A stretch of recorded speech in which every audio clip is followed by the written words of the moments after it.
So hello friends, तर मी सम्यक आज पुन्हा एकदा आलो आहोत आम्ही माथेरानच्या पायथ्याशी. या ठिकाणी पाठी बघू शकताय.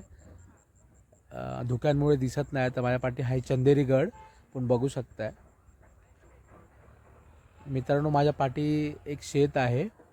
या शेतामध्ये आपल्याला बघा एक बुजगावणं उभं केलेलं दिसतंय. तर मित्रांनो, मी इथून पास होत होतो ना, तर ते जे बुजगावणं एकदम खास आहे. थांबा मी तुम्हाला दाखवतो. सो मित्रांनो, हा रस्ता आहे आणि ह्या रस्त्याच्या बाजूला ही शेत आहे. आणि मी इथून पास होत होतो तर वाटेतच मला बोलतात ना, असं खरेखुरी एक मुलगी उभी आहे की काय असं वाटलं.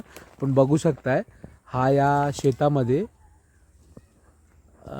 बघा फंकी म्हणजे बुजगावनं उभं केलं आहे. आणि एकदम हुबेहूब त्याला हेल्मेट घातलेलं आहे आणि जॅकेट वगैरे एकदम ओरिजिनल. म्हणजे लांबून असं वाटेल ना की मुलगीच आहे. आणि जर रात्री जर कोण आलं ना तर भाई फुल फाटणार आहे, कारण की रात्री इथे पूर्ण सामसूम असतं. पण बघू शकताय सुंदर असं छान वातावरण आहे. मी जवळजवळ 5-6 महिन्याने ह्या ठिकाणी आलो आहे. बघू शकता आपण ह्या ठिकाणी फूल पण दिसतंय. मग फुलाला बघूया. तर सूर्यफुलासारखं हे फूल दिसतंय, पण हे सूर्यफूल नाही आहे. वाव, एकदम छान फूल आहे बघा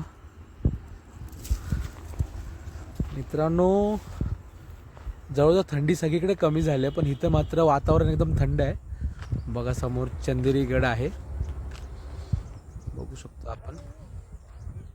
सुंदर असं बघा, फिरून फिरून मला तो फंकीच आठवतोय, समोर दिसतोय म्हणून बघा. चला तर मित्रांनो.